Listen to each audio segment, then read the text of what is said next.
We've been told by Imam Obama that these people, that's the man who did this in Orlando, was a homegrown terrorist. And of course, the greatest threat to us are homegrown terrorists. Is this really true, Leanne?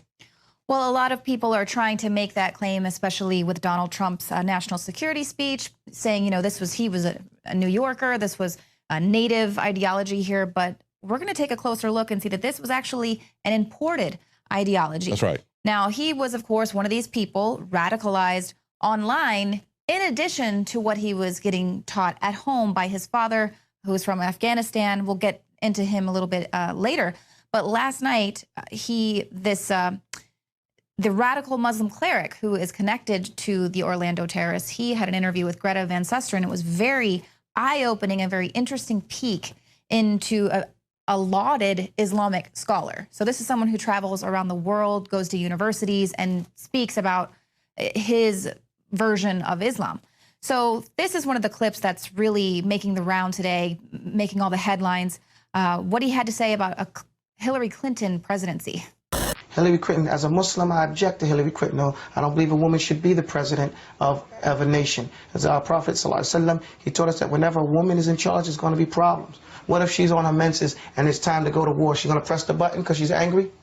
You know? I don't believe that she should be put in that position. You know, we're still debating whether a woman should be in the battlefield with men, and we're going to make a woman a president? Wow, it's a good thing he didn't say that to Megyn Kelly. Yeah, exactly. And so obviously, you know, just your basic science, I'm pretty sure Hillary Clinton is a little bit too old to be having her period. But I mean, what century is this? Should we just send her into the middle of the woods with the other women on their moon cycle? But then he goes on to talk about stoning women to death. And is this an appropriate rebuke for people who are committing adultery? No, I do not condemn that. Why not? Do you condemn someone getting to electric chair for whatever crime they get the electric chair for? So you think adultery for a woman is a death penalty offense? Not just a woman. Why do you want to specify a woman? Because because I see the women being stoned to death, and I don't see the men. Are they stoning the men to death? Well, are they? I don't know. What I condemn is the concept that stoning is an inappropriate punishment for adultery, because we find in the Quran and in the Sunnah that we stone for a person who is an adulterer. So, you know, I have to applaud Greta, because she just sat there and allowed him to speak and reveal a Muslim ideology. Yeah. Okay, this is right. Moderate, and 99% of Muslims in Afghanistan, they agree with Sharia law. Like the video that we had up on the Paul Joseph Watson that we played earlier today, and like our guest also said, where he disagrees with Donald Trump is the term radical Islam. Mm-hmm. This is what characterizes mainstream Islam. Well, and you know, he's probably golf buddies with Obama, because he sort of had the same response when Greta asked him about journalists being beheaded by ISIS. So when they behead James Foley, a journalist, your thought is what? I believe some journalists need to be beheaded, but I wouldn't have done that. You believe some journalists need to be beheaded? I only say that facetiously. Okay. In a so way. how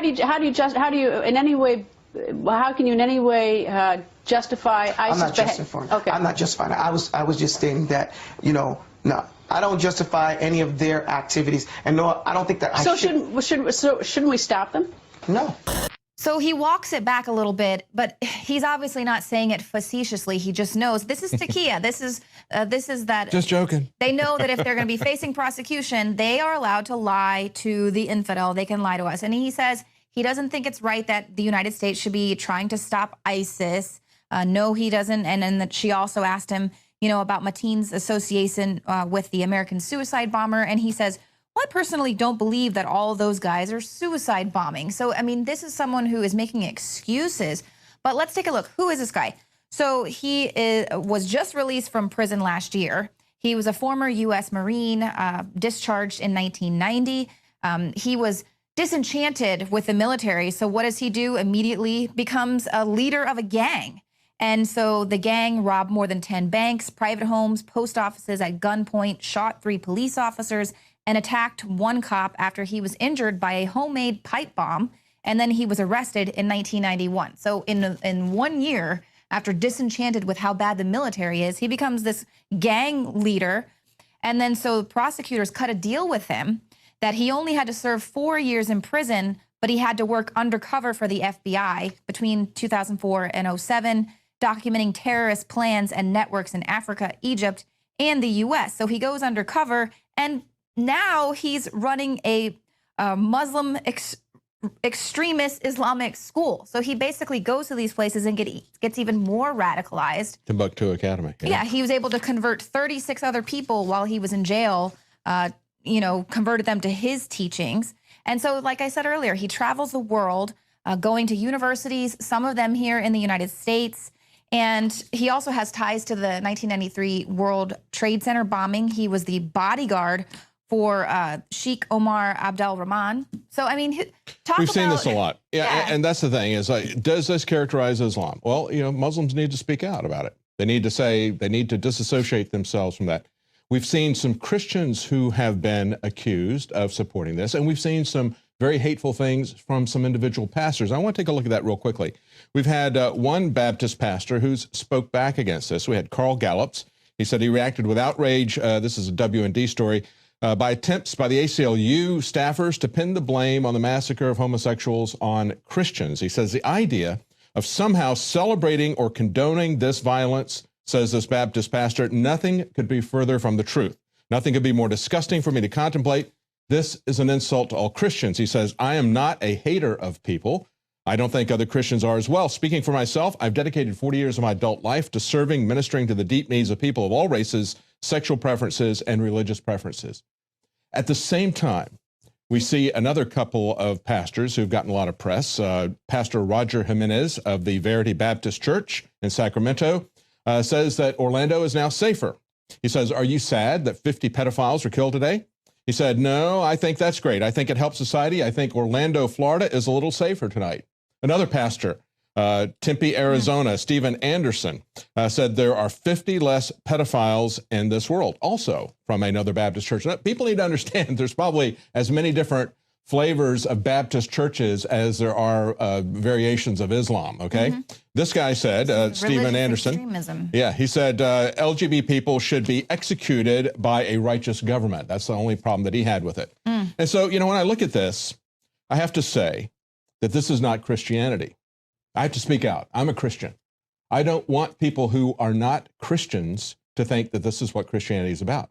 I don't want Christians to be fooled by some of these false teachers to think that that's what Christianity is about. Seriously, folks, where do you think, what would Jesus have done? We've got these little things you find at the Baptist bookstores, WWJD. What would Jesus do?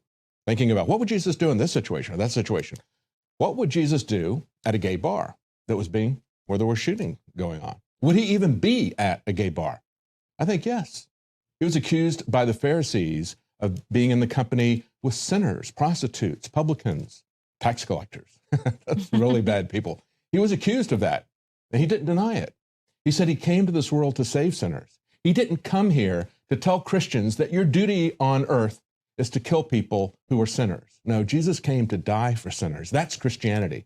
That's what we need to understand. That's the difference between people who are willing to die for what they witnessed, that's what martyr really originally meant, versus people who want to kill others and are willing to die to kill people who they think are doing something wrong. That's the difference, and we need to make that clear in all religions. Yeah, that's good for you to make that point. All right, we're going to be right back. Stay with us.